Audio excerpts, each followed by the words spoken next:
हाँ भाई, तो रक्त निर्माण की चर्चा हो रही थी। जो हमारा रक्त है, रक्त का दूसरा नाम रुधिर भी होता है, ब्लड भी होता है, खून भी होता है ना। रक्त का निर्माण हमने बताया कि रक्त का निर्माण हमारा होता है, कहाँ होता है रक्त का निर्माण? अस्थि मज्जा में होता है बेटा। कहाँ होता है? अस्थि मज्जा। थोड़ा स्पीड में लिख रहे हैं, अस्थि मज्जा। इसी को बोन मैरो कहते हैं इंग्लिश में, बोन मैरो। बोन वाले हड्डी, मैरो वाले मज्जा, अस्थि मज्जा। हड्डियों के अंदर जो द्रव भरा होता है वही अस्थि मज्जा होता है। ठीक है, ये जो लोग मुर्गा उर्गा खाते हैं ना, तो हड्डी तो खाते हैं, उसमें जो रस भरा होता है ना, वही होता है अस्थि मज्जा। ठीक है, तो दूसरा हमने बताया कि जब भ्रूणावस्था में भ्रूण की अवस्था में, भ्रूणावस्था में जो है कहाँ का निर्माण होता है? लीवर का ही नाम होता है। अब देखो यहाँ निर्माण होता रहता है। अब ये तो भ्रूणावस्था में होगा, अब हम लोगों में, तुम लोगों में निर्माण कहाँ होगा? अस्थि मज्जा में कि यकृत में होगा? हाँ, तो निर्माण होगा। और स्टोर कहाँ होगा? रक्त निर्माण होने के बाद कहूँ तो स्टोर हुई। जैसे यकृत से पित्तरस निकलता था और पित्ताशय में इकट्ठा होता था। पाचन तंत्र में हमने बताया था पित्तरस निकलता था कि नहीं, और पित्ताशय में इकट्ठा हो जाता था। तो इसी प्रकार से ब्लड यहाँ बनता रहता है, खून बनता है और स्टोर होता है हमारा। स्टोर कहाँ होगा? प्लीहा में। कहाँ होगा?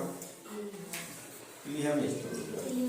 इंग्लिश में स्प्लीन कहते हैं, इंग्लिश में स्प्लीन कहते हैं। प्लीहा में एकत्र होता है। ठीक है, अब प्लीहा में एकत्र होगा, इसीलिए प्लीहा को कहते हैं ब्लड बैंक। क्या कहते हैं? प्लीहा को कहते हैं ब्लड बैंक। ब्लड बैंक कहते हैं प्लीहा को। ठीक है, इसे ब्लड बैंक भी कहते हैं। क्या कहते हैं? ब्लड बैंक भी कहते हैं। और जब आदमी मरता है तो इसको कब्रिस्तान भी कहते हैं। इसी को जब आदमी मर जाता है ना, तो इसी को कब्रिस्तान भी बोलते हैं,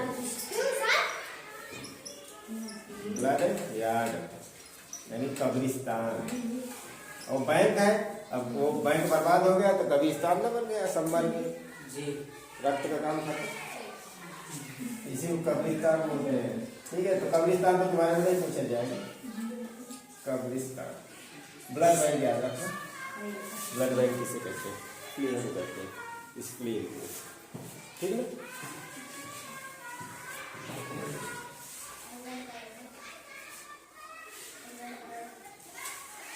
अब रक्त के कार्य देखो।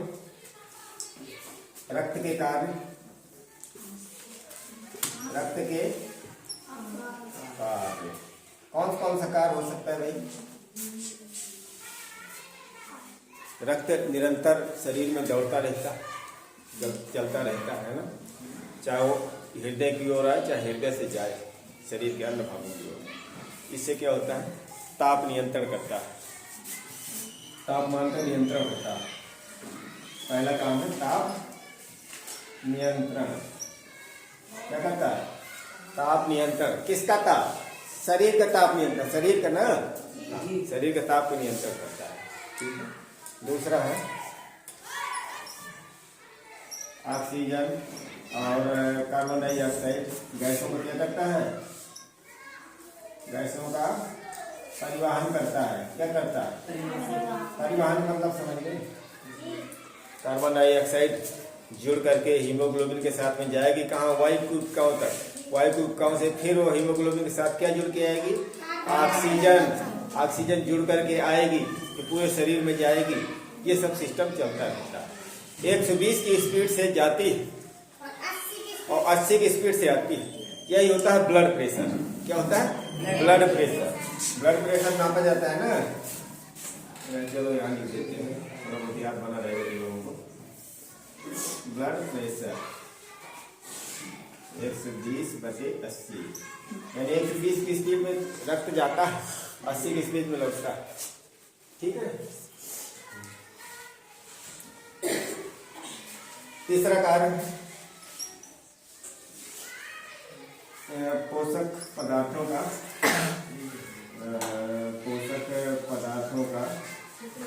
पोषक तत्वों को ले लो। पाचन के बाद जो पोषक तत्व निकलते हैं तो उनका परिवहन का काम रक्त ही करता है, हर कोशिका में पहुंचाता है, वही पोषक तत्वों का परिवहन। ठीक है। अगला कार्य है उत्सर्जी पदार्थों। शरीर में जो यूरिया बना रहता है ना, यूरिया बनता है, अमोनिया बनती है।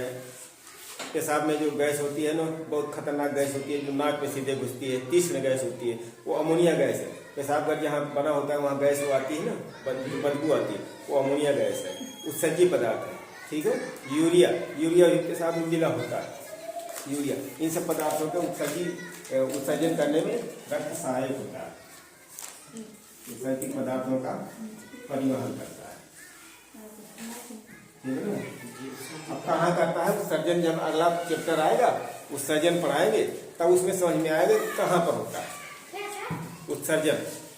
उत्सर्जी पदार्थों का जो परिवहन करता है ये रक्त, तो कैसे करता है ये अगले वाले चैप्टर में है, अगले वाले चैप्टर में डिटेल से बताएंगे। ठीक ना। उत्सर्जी पदार्थों का परिवहन। उत्सर्जी पदार्थ कौन? जैसे यूरिया हो गया, अमोनिया हो गया, एक दो याद रखना कौन कौन से उत्सर्जी पदार्थ, और भी बहुत सारे होते हैं। ठीक है। ये है तुम्हारा हो गया, इसको नोट कर लो, फिर अगले पॉइंट में चलें।